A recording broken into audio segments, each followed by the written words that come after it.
ಒಬ್ಬ ನಾಗೇಂದ್ರನ್ಗೋಸ್ಕರ 224 ಜನರ ಸದಸ್ಯರ ಹಕ್ಕನ್ನ ಚ್ಯುತಿ ಮಾಡಬೇಡಿ. ಆ ಪೂರ್ತಿ ಹಣ 189 ಕೋಟಿ ಆ ದಲಿತರು ಕಳೆದ 4 ವರ್ಷದಿಂದ 5 ವರ್ಷದಿಂದ ಕಾಯ್ತಾ ಇದ್ದಾರೆ. ನಮ್ಗೆ ಮನೆ ಕಟ್ಟಕ್ ದುಡ್ಡು ಬರುತ್ತೆ, ಲೋನ್ ಕೊಟ್ಟಕ್ ಬರುತ್ತೆ, ಹಸು ತಗೊಳಕ್ ಬರುತ್ತೆ ಅಂತ ಕಾಯ್ತಾ ಇದ್ದಾರೆ. ಆದ್ರೆ ಹಣ ಹೋಗೇ ಇಲ್ಲ. 24 ಕೇಸ್ ಇದೆ ಅವ್ರ ಮೇಲೆ. 24 ಇದು ಸಿಬಿಐ ಚಾರ್ಜ್ ಶೀಟ್. 24 ಕೇಸ್ ಇದೆ. ಅಂದ್ರೆ ಅಪರಾಧಿ ಅಲ್ಲ ಅಂತ ಸ್ಟೇಟ್ಮೆಂಟ್ ಕೊಟ್ಟರು. ಅಪರಾಧಿ ಅನ್ನೋದಕ್ಕೆ ನಾನು ದಾಖಲೆಗಳು ತಂದಿದ್ದೀನಿ. ಒಬ್ಬ ನಾಗೇಂದ್ರಗೋಸ್ಕರ 224 ಸದಸ್ಯರ ವಿಚಾರ ಮಾತಾಡಕ್ಕೆ ಒಂದು ಹಕ್ಕನ್ನ ಚ್ಯುತಿ ಆಗ್ತಾ ಇದೆ. 224 ಸದಸ್ಯರ ಹಕ್ಕನ್ನ ಚ್ಯುತಿ ಆಗ್ತಾ ಇದೆ. ಅವ್ರು ಮಾತಾಡಕ್ ಬಿಡಿ, ಕುಂದ್ರಿ, ನೀವು ಕುಂತ್ಕೊಳ್ಳಿ, ದಯಮಾಡಿ ಕುಂದ್ರಿ. ಸನ್ಮಾನ್ಯ ಅಧ್ಯಕ್ಷರೇ, ನಾವು ಇವತ್ತು 4ನೇ ದಿನ. ನಾವು 4ನೇ ದಿನನೂ ಕೂಡ ಧರಣಿಯನ್ನ ಮುಂದುವರಿಸಿದಿರಿ. ನಮ್ಮ ಕಾರಣ ಬಹಳ ಸಿಂಪಲ್. ಒಬ್ಬ ನಾಗೇಂದ್ರನ್ಗೋಸ್ಕರ 224 ಜನರ ಸದಸ್ಯರ ಹಕ್ಕನ್ನ ಚ್ಯುತಿ ಮಾಡಬೇಡಿ. ಒಬ್ಬ ನಾಗೇಂದ್ರನ್ಗೋಸ್ಕರ ಕೋಟ್ಯಾಂತರ ದಲಿತರ ಹಣ, ಅದು ಕೋಟ್ಯಾಂತರ ಜನಕ್ಕೆ ಸೇರ್ಬೇಕಾಗಿದೆ. ಅದು ಆ ಪೂರ್ತಿ ಹಣ 189 ಕೋಟಿ ಆ ದಲಿತರು ಕಳೆದ 4 ವರ್ಷದಿಂದ 5 ವರ್ಷದಿಂದ ಕಾಯ್ತಾ ಇದ್ದಾರೆ. ನಮ್ಗೆ ಮನೆ ಕಟ್ಟಕ್ ದುಡ್ಡು ಬರುತ್ತೆ, ಲೋನ್ ಕೊಟ್ಟಕ್ ಬರುತ್ತೆ, ಹಸು ತಗೊಳಕ್ ಬರುತ್ತೆ ಅಂತ ಕಾಯ್ತಾ ಇದ್ದಾರೆ. ಆದ್ರೆ ಹಣ ಹೋಗೇ ಇಲ್ಲ. ಇನ್ನು ರಿಕವರಿ ಮಾಡ್ತಾ ಇದ್ದೀರಿ, ಕಾರ್ಗಳು ರಿಕವರಿ ಮಾಡ್ತಾ ಇದ್ದೀರಿ, ಮನೆ ರಿಕವರಿ ಮಾಡ್ತಾ ಇದ್ದೀರಿ, ಚಿನ್ನ ರಿಕವರಿ ಹೇಳ್ತಾ ಇದ್ದಾರೆ.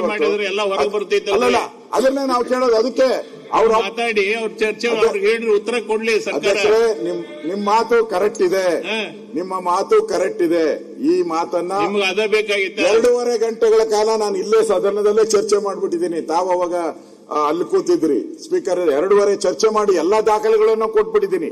ನೆನ್ನೆ ಪರಮೇಶ್ವರ್ ಬಹಳ ದೊಡ್ಡದಾಗಿ ಹೇಳಿದ್ರು, ಅವ್ರದ್ದು ಯಾವ್ದು ಕೇಸ್ ಇಲ್ಲ, ಅವ್ರದ್ದು ಬಹಳ ಕ್ಲೀನ್ ಚಿಟ್ ಅಂತ. ನನ್ನ ಹತ್ರ ಎಲ್ಲ ಲಿಸ್ಟ್ ಇದೆ ಅವರು ಮಾಡಿರುವಂತದ್ದು. 24 ಕೇಸ್ ಇದೆ ಅವ್ರ ಮೇಲೆ. 24 ಇದು ಸಿಬಿಐ ಚಾರ್ಜ್ ಶೀಟ್. 24 ಕೇಸ್ ಇದೆ. 24 ಕೇಸುನು ನೆನ್ನೆ ಅವರು ಸದನಕ್ಕೆ ತಪ್ಪುತ್ತರ ಕೊಟ್ಟರು. ಅಲ್ಲ ಅಧ್ಯಕ್ಷರೇ, ನಿಮ್ಗೆ ಕೈ ಮುಗಿದು ವಿನಂತಿ ಮಾಡ್ತೀನಿ, ಒಂದೇ ನಿಮಿಷ. ನಾನು ಒಬ್ಬ ರೆವಿನ್ಯೂ ಮಿನಿಸ್ಟರ್ ಆಗಿ ಅವರು ಸದನಕ್ಕೆ ತಪ್ಪು ಮಾಹಿತಿ ಕೊಡಬಾರ್ದಲ್ಲ, ತಪ್ಪು ಕೊಡಬಾರ್ದಲ್ಲ. ಹೆಂಗ್ ಹೇಳಿದ್ರು ಅವರು? ಅವ್ರ ಮೇಲೆ ಯಾವುದೇ ಚಾರ್ಜ್ ಶೀಟ್ ಇಲ್ಲ ಅಂತ ಹೇಳಿದ್ರಲ್ಲ. ನಾನು 24 ಚಾರ್ಜ್ ಶೀಟ್ ಇಲ್ಲೇ ಬಿಡುಗಡೆ ಮಾಡ್ತೀನಿ ನೋಡಿ. ಇಲ್ಲೇ ಬಿಡುಗಡೆ ಮಾಡಿದೀನಿ ನಾನು 24 ಚಾರ್ಜ್ ಶೀಟ್. 24 ಚಾರ್ಜ್ ಶೀಟ್ ಇದೆ ಅವ್ರ ಮೇಲೆ. ಸಿಬಿಐದು 3 ಇದೆ, ಆಮೇಲೆ ಇಡಿದು ಇದೆ, ಲೋಕಾಯುಕ್ತದಿದೆ, ಲೋಕಾಯುಕ್ತ ಕೋರ್ಟ್ ಅಲ್ಲಿ ಮಾಹಿತಿ ಕೊಡಕ್ಕೆ ಬಿಡಿ. ಅಧ್ಯಕ್ಷರೇ, ಕ್ವಶನ್ ಏನಿದೆ ಅದನ್ನ ನಾವು ಕೇಳಿ. ನೀವು ಅದನ್ನ ಮಾಡಕ್ಕೆ ಅಲೋ ಮಾಡಕ್ಕೆ ಬಿಡ್ತಾ ಇಲ್ಲ. ನೀವು ಅದನ್ನ ಕೇಳಿಸ್ಕೊಳಕ್ಕೆ ತಯಾರಿಲ್ಲ. ಅಧ್ಯಕ್ಷರೇ, ನಾನು ಎಲ್ಲ ಮಾಹಿತಿ ಮೇಲೆ ನಿಮ್ಗೆ ಏನೇನಿದೆ ಅದನ್ನ ಕೊಡಿ. ಸನ್ಮಾನ್ಯ ಅಧ್ಯಕ್ಷರೇ, ನಿನ್ನೆ ಪರಮೇಶ್ವರ್ ಏನ್ ಸ್ಟೇಟ್ಮೆಂಟ್ ಮಾಡಿದ್ರು ಅದಕ್ಕೆ ಕ್ಲಾರಿಫಿಕೇಶನ್ ಕೊಡ್ತಾ ಇದ್ದೀನಿ ನಿಮ್ಗೆಲ್ಲ. ದಯವಿಟ್ಟು ಕೂತ್ಕೊಳ್ಳಿ. ಪರಮೇಶ್ವರ್ ಅವರು ಅಧ್ಯಕ್ಷರೇ ನೆನ್ನೆ ಅವರು ಸ್ಟೇಟ್ಮೆಂಟ್ ಮಾಡಿದ್ರು, ಚರ್ಚೆಗೆ ಅವಕಾಶ ಕೊಡ್ತೀನಿ. ಅಲ್ಲ, ಸ್ಟೇಟ್ಮೆಂಟ್ ಮಾಡಿದ್ರು, ಅದರಲ್ಲಿ ತಪ್ಪು ಮಾಹಿತಿಯನ್ನ ಕೊಟ್ರು. ಅಂದ್ರೆ ಅಪರಾಧಿ ಅಲ್ಲ ಅಂತ ಸ್ಟೇಟ್ಮೆಂಟ್ ಕೊಟ್ರು. ಅಪರಾಧಿ ಅನ್ನೋದಕ್ಕೆ ನಾನು ದಾಖಲೆಗಳು ತಂದಿದ್ದೀನಿ. ನಾನು 24 ಕೇಸ್ ಇದೆ ಅವ್ರ ಮೇಲೆ. 24 ಕೇಸ್ಗಳು ಆ ಸೀರಿಯಲ್ ನಂಬರ್ ನಾನು ಎಷ್ಟೋ ಇದೆ ಅಂತ ಇಲ್ಲ. ಅದಕ್ಕೆ ಅದು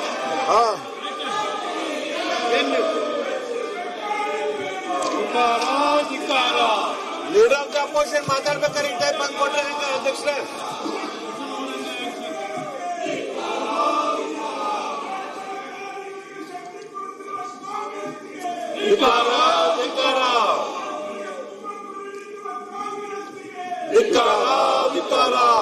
ಮಧು ಬಂಗ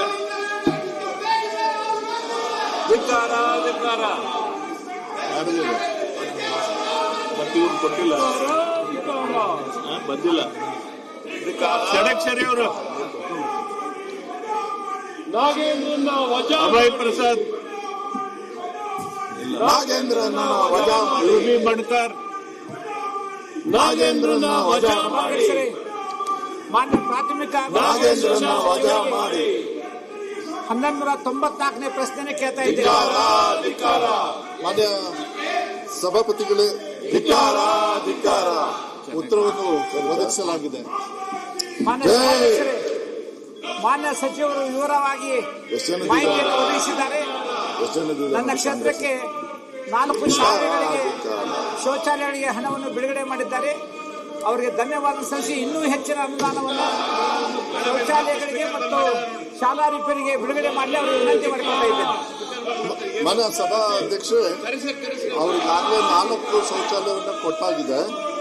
ಮತ್ತೆ ಅವ್ರು ಇನ್ನೂ ಎಕ್ಸ್ಟ್ರಾ ಕೇಳಿರೋದ್ರಲ್ಲಿ ಸುಮಾರು 9 ಸ್ಕೂಲಲ್ಲಿ ಪರಿಶೀಲನೆ ಮಾಡಿ ಅವಶ್ಯಕತೆ ಇರ್ತಕ್ಕಂಥದ್ದನ್ನ ನಾನು ಮಾಡಿಕೊಡ್ತೀನಿ ಅಂತ ಹೇಳಿ ನಾನು ಹೇಳಿಕ್ಕೆ ಇಷ್ಟಪಡ್ತೀನಿ. ಯಾಕಂದ್ರೆ ಅಂತ ಅವಶ್ಯಕತೆ ಎಷ್ಟಿದೆ, ಮಕ್ಕಳ ಸಂಖ್ಯೆ ಏನಿದೆ, ಯಾವ ತರ ಇದೆ ಅಂತ ಅದಾದ ತಕ್ಷಣ ಕೊಡ್ತಕ್ಕಂಥ ಕೆಲಸವನ್ನ ಮಾತನ್ನು ಕೊಡ್ತೀನಿ. ಶೌಚಾಲಯವನ್ನು ಒಂದೇ ಟೈಮ್ನಾಗ ಪರಮೇಶ್ವರ್ದ ಅವನಿತ್ತು, ಶ್ರೀ ಗುರುರಾಜ್ ಶೆಟ್ಟಿ ಇನ್ನೊಬ್ಬರದಲ್ಲಿ ಅವನಿತ್ತು, ಅವ್ರದೆಲ್ಲ ಅವ್ನು ಮಾಡ್ತಾರೆ, ನಮ್ ಮಾಡೋದು. ಶ್ರೀ ಚೆನ್ನಾರೆಡ್ಡಿ ಹುನ್ನೂರ್,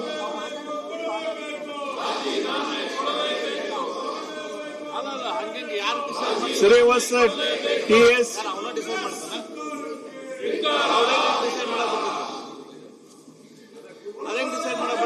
ಶ್ರೀ ಶೈಲೇಂದ್ರ ಬಿಲ್ದಾಳೆ, ಅವ್ರೇನ್ ಮಾತಾಡ್ತಾ ಇದ್ದಾರೆ? ಶುರು ಮಾಡಿದಾರ ಶ್ರೀಮತಿ ನಯನಾ ಮೋಟಮ್ಮ. ಅಲ್ಲ, ಈ ಸರ್ತಿ ಶುರು ಅವಕಾಶಕ್ಕಾಗಿ ಧನ್ಯವಾದಗಳು. ಚುಕ್ಕೆ ಗುರುತಿನ ಪ್ರಶ್ನೆ 413. ಮಾನ್ಯ ಅಧ್ಯಕ್ಷರ ಇದು ಮೈಕ್ ಚಾಲು ಮಾಡಿಸ್ರಿ. ಕೇಳಿಸ್ತಾ ಇದೆಯಾ? ಮಾನ್ಯ ಪ್ರಾಥಮಿಕ ಮತ್ತು ಪ್ರೌಢ ಶಿಕ್ಷಣ ಸಚಿವರಿಗೆ ಏನು ಸರ್ಕಾರಿ ಪದವಿ ಪೂರ್ವ ಕಾಲೇಜುಗಳಲ್ಲಿ ಅತಿಥಿ ಉಪನ್ಯಾಸಕರ ಬಗ್ಗೆ ಕನಿಷ್ಠ ವೇತನ ಮತ್ತೆ ಏನು ಇತರ ಬೇಡಿಕೆಗಳಿದೆ ಅತಿಥಿ ಶಿಕ್ಷಕರದ್ದು, ಅದ್ರ ಬಗ್ಗೆ ನಾನು ಪ್ರಶ್ನೆ ಕೇಳಿದ್ದೀನಿ ಶಿಕ್ಷಣ ಸಚಿವರಿಗೆ. ಒದಗಿಸಲಾಗಿದೆ. ಉತ್ತರವನ್ನು ಕೊಟ್ಟಿದ್ದಾರೆ ಸಭಾಧ್ಯಕ್ಷರೇ. ಆದ್ರೆ ನಾನು ಏನ್ ಕೇಳ್ತಾ ಇದ್ದೀನಿ ಅಂದ್ರೆ ಅತಿಥಿ ಉಪನ್ಯಾಸಕರಿಗೆ ಅಟ್ಲೀಸ್ಟ್ ಕನಿಷ್ಠ ವೇತನ ಕೊಡಬೇಕು ಅಂತ. ಯಾಕಂದ್ರೆ ಈಗ ಕೊಡ್ತಾ ಇರುವ ವೇತನ ಗೆಸ್ಟ್ ಟೀಚರ್ಸ್ಗೆ ಬರೀ 14,000 ರೂಪಾಯಿ ಮಾತ್ರ. ಅವರು ವಾರದಲ್ಲಿ 10 ಗಂಟೆ ಕೆಲಸ ಮಾಡ್ತಾರೆ, ಆದ್ರೆ ಅವ್ರಿಗೆ ಸಿಗ್ತಾ ಇರೋದು 14,000. ಈಗ ಕನಿಷ್ಠ ಪಕ್ಷ ಕನಿಷ್ಠ ವೇತನ ಅಲ್ಲ. ಯಾಕಂದ್ರೆ ನಮ್ಮಲ್ಲಿ ಏನು ಲೇಬರ್ ಕೆಲಸ ಮಾಡ್ತಾರೆ ಕಾಫಿ ತೋಟದಲ್ಲಿ, ಅವರಿಗೆ ಪ್ರತಿ ಗಂಟೆಗೆ ಪ್ರತಿ ದಿನಕ್ಕೆ 600 ರೂಪಾಯಿಯಿಂದ 800 ರೂಪಾಯಿ ಸಿಗುತ್ತೆ.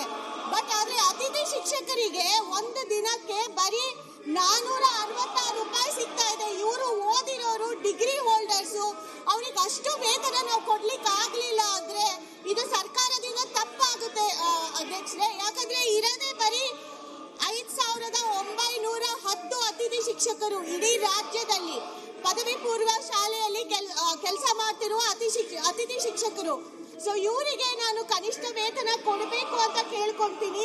ಇನ್ನೊಂದು ಏನು ಅಂದ್ರೆ, ಈಗ ಈ ಅತಿಥಿ ಶಿಕ್ಷಕರು ಸುಮಾರು ವರ್ಷಗಳಿಂದ ಈ ಕಾಲೇಜ್ಗಳಲ್ಲಿ ಕೆಲಸ ಮಾಡ್ತಾ ಇದ್ದಾರೆ, ಆದ್ರೆ ಅವರಿಗೆ ಬೇರೆ ಯಾವ್ದು ರೆಕಗ್ನಿಷನ್ ಇಲ್ಲ, ಅವರಿಗೆ ಸೇವಾ ಅನುಭವ ಪತ್ರ ಸಿಗ್ತಾ ಇಲ್ಲ. ಏನು ಡಿಗ್ರಿ ಕಾಲೇಜಲ್ಲಿರೋ ಗೆಸ್ಟ್ ಟೀಚರ್ಸ್ಗೆ ನಾವು ಕೃಪಾಂಕ ಅಂತ ಕೊಡ್ತೀವಿ, ಅದನ್ನ ನಾವು ಅತಿಥಿ ಶಿಕ್ಷಕರಿಗೆ ಇಲ್ಲಿ ಪದವಿ ಪೂರ್ವ ಶಾಲೆಯಲ್ಲಿ ಕೆಲಸ ಮಾಡ್ತಿರುವ ಕಾಲೇಜಲ್ಲಿ ಕೆಲಸ ಮಾಡ್ತಿರುವ ಅತಿಥಿ ಶಿಕ್ಷಕರಿಗೆ ನಾವು ಈ ಕೃಪಾಂಕನ ಕೊಡ್ತಾ ಇಲ್ಲ. ಇದನ್ನೆಲ್ಲ ನೋಡ್ಬಿಟ್ಟು ನಾವು ಇದರಲ್ಲಿ ಚೇಂಜಸ್ ಬದಲಾವಣೆ ತರಬೇಕು ಅಂತ ನಾನು ಸಚಿವರ ಹತ್ರ ಮನವಿ ಮಾಡ್ಲಿಕ್ಕೆ ಇಷ್ಟಪಡ್ತೀನಿ. ಮತ್ತೆ ಮಹಿಳಾ ಅತಿಥಿ ಶಿಕ್ಷಕರು ಏನಿದ್ದಾರೆ ಅವರಿಗೆ ಏನು ಮೆನಿಸ್ಟ್ರಲ್ ಲೀವ್ ಕೊಡಬೇಕು, ಮತ್ತೆ ಮಟರ್ನಿಟಿ ಲೀವ್ ಕೊಡಬೇಕು, ಅದನ್ನು ಕೂಡ ಕೊಡಬೇಕು ಅಂತ ನಾನು ನಿಮ್ಮ ಮೂಲಕ ಕೇಳ್ಕೊಳ್ಳಿಕ್ಕೆ ಬಯಸ್ತೀನಿ.